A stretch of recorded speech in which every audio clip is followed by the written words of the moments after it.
Hello friends, ಬಾಲಿವುಡ್ನ ನಟಿ ಪೂನಂ ಪಾಂಡೆ ಗರ್ಭಕೋಶದ ಕ್ಯಾನ್ಸರ್ನಿಂದ ಫೆಬ್ರವರಿ 1ರಂದು ಮೃತಪಟ್ಟಿದ್ದಾರೆ ಅನ್ನೋ ಒಂದು ಸುದ್ದಿ ಸೋಷಿಯಲ್ ಮೀಡಿಯಾ ಹಾಗೆ ಟಿವಿ ನ್ಯೂಸ್ ಚಾನೆಲ್ಗಳಲ್ಲಿ ಸಾಕಷ್ಟು ವೈರಲ್ ಆಗಿತ್ತು. ನೀವು ಕೂಡ ಆ ಒಂದು ಸುದ್ದಿಯನ್ನ ನೋಡೇ ಇರ್ತೀರಾ. ಆದರೆ ಇದೀಗ ಪೂನಂ ಪಾಂಡೆ ಅವರು ನಾನು ಬದುಕಿದ್ದೇನೆ ಎಂದು ಸೋಷಿಯಲ್ ಮೀಡಿಯಾದಲ್ಲಿ ಸ್ವತಃ ಅವರೇ ಹೇಳಿಕೊಂಡಿದ್ದಾರೆ. ಪೂನಂ ಪಾಂಡೆ ಅವರು ಈಗ ಏನ್ ಹೇಳಿದ್ದಾರೆ ಅಂದ್ರೆ, ನಾನು ಪೂನಂ ಪಾಂಡೆ, ಮೊದಲಿಗೆ ನಾನು ಎಲ್ಲರಲ್ಲೂ ಕ್ಷಮೆಯನ್ನ ಕೇಳ್ತೇನೆ. ನನ್ನ ಉದ್ದೇಶವೇ ಬೇರೆ ಆಗಿತ್ತು.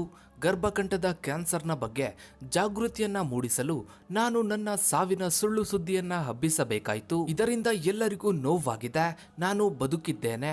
ನನ್ನ ಸಾವಿನ ವಿಚಾರ ತಿಳಿಯುತ್ತಿದ್ದಂತೆ ಎಲ್ಲರೂ ಗರ್ಭಕಂಠದ ಕ್ಯಾನ್ಸರ್ನ ಬಗ್ಗೆ ಮಾತನಾಡಿದ್ದಾರೆ. ಆದರೆ ಈ ಮೊದಲು ಯಾರು ಗರ್ಭಕಂಠದ ಕ್ಯಾನ್ಸರ್ನ ಬಗ್ಗೆ ಮಾತನಾಡ್ತಾ ಇರಲಿಲ್ಲ.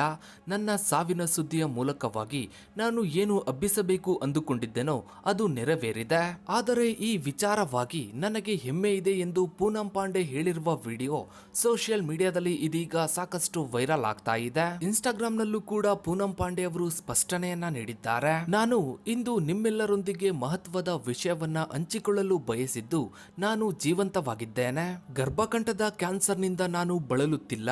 ಆದರೆ ದುರಂತವೇನೆಂದರೆ ಈ ರೋಗವನ್ನ ಹೇಗೆ ಎದುರಿಸಬೇಕು ಎಂಬುದರ ಬಗ್ಗೆ ಜ್ಞಾನದ ಕೊರತೆಯಿಂದ ಸಾವಿರಾರು ಮಹಿಳೆಯರ ಜೀವನವನ್ನ ಈ ರೋಗ ಬಲಿ ಪಡೆಯುತ್ತಿದೆ. ಇತರ ಕೆಲವು ಕ್ಯಾನ್ಸರ್ಗಳಿಗೆ ಭಿನ್ನವಾಗಿ ಗರ್ಭಕಂಠದ ಕ್ಯಾನ್ಸರ್ ಸಂಪೂರ್ಣವಾಗಿ ತಡೆಗಟ್ಟಬಲ್ಲದ್ದು. HPV ಲಸಿಕೆ ಮತ್ತು ಆರಂಭಿಕ ಪತ್ತೆ ಪರೀಕ್ಷೆಗಳು ಪ್ರಮುಖವಾಗಿದ್ದು, ಈ ಕಾಯಿಲೆಯಿಂದ ಯಾರು ತಮ್ಮ ಪ್ರಾಣವನ್ನ ಕಳೆದುಕೊಳ್ಳದಂತೆ ನೋಡಿಕೊಳ್ಳಲು ನಾವು ಎಚ್ಚರದಿಂದ ಇರಬೇಕು. ವಿಮರ್ಶಾತ್ಮಕ ಅರಿವಿನೊಂದಿಗೆ ಒಬ್ಬರಿಗೊಬ್ಬರು ಜಾಗೃತಿಯನ್ನ ಮೂಡಿಸೋಣ ಮತ್ತು ತೆಗೆದುಕೊಳ್ಳಬೇಕಾದ ಕ್ರಮಗಳ ಬಗ್ಗೆ ಮಹಿಳೆಯರಿಗೆ ತಿಳಿಸೋಣ. ಏನು ಮಾಡಬಹುದು ಎಂಬುದನ್ನ ಒಟ್ಟಾಗಿ ರೋಗದ ವಿನಾಶಕಾರಿ ಪರಿಣಾಮವನ್ನ ಕೊನೆಗೊಳಿಸಲು ಶ್ರಮಿಸೋಣ ಎಂದು ಹೇಳಿದ್ದಾರೆ. ಇಲ್ಲಿ ಅಸಲಿಗೆ ಏನಾಯ್ತು ಅನ್ನೋದನ್ನ ನೋಡೋದಾದ್ರೆ, ಗುರುವಾರ ರಾತ್ರಿ ಪೂನಂ ಪಾಂಡೆ ಸಾವಿಗೀಡಾಗಿದ್ದಾರೆ ಅಂತ ಆಕೆಯ ಪರಿಚಯಸ್ಥರು ಮಾಧ್ಯಮಗಳಿಗೆ ಮಾಹಿತಿಯನ್ನ ನೀಡ್ತಾರೆ. ಆಕೆ ಸಾವಿಗೀಡಾಗೋ ಟೈಮ್ನಲ್ಲಿ ಆಕೆಯ ಹುಟ್ಟೂರಾದ ಉತ್ತರ ಪ್ರದೇಶದ ಕಾನ್ಪುರದಲ್ಲಿದ್ದಾಳೆ.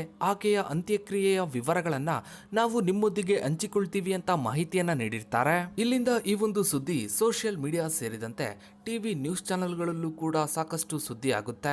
ನೀವು ಕೂಡ ಆ ಒಂದು ನ್ಯೂಸ್ ಅನ್ನ ನೋಡೇ ಇರ್ತೀರಾ. ಇನ್ನು ಈಗ ಪೂನಂ ಪಾಂಡೆ ಅವರೇ ಈ ಒಂದು ಸುದ್ದಿಯ ಬಗ್ಗೆ ಸ್ಪಷ್ಟನೆಯನ್ನ ನೀಡಿದ್ದಾರೆ. ಇನ್ನು ಇದರ ಬಗ್ಗೆ ನಿಮ್ಮ ಅನಿಸಿಕೆ ಅಭಿಪ್ರಾಯಗಳನ್ನ ತಪ್ಪದೇ ಕಮೆಂಟ್ ಸೆಕ್ಷನ್ ಅಲ್ಲಿ ಕಮೆಂಟ್ ಮಾಡಿ. ಹಾಗೆ ವಿಡಿಯೋಗೊಂದು ಲೈಕ್ ಮಾಡ್ತಾ ವಿಡಿಯೋನ ಆದಷ್ಟು ಎಲ್ಲ ಕಡೆ ಶೇರ್ ಮಾಡಿ.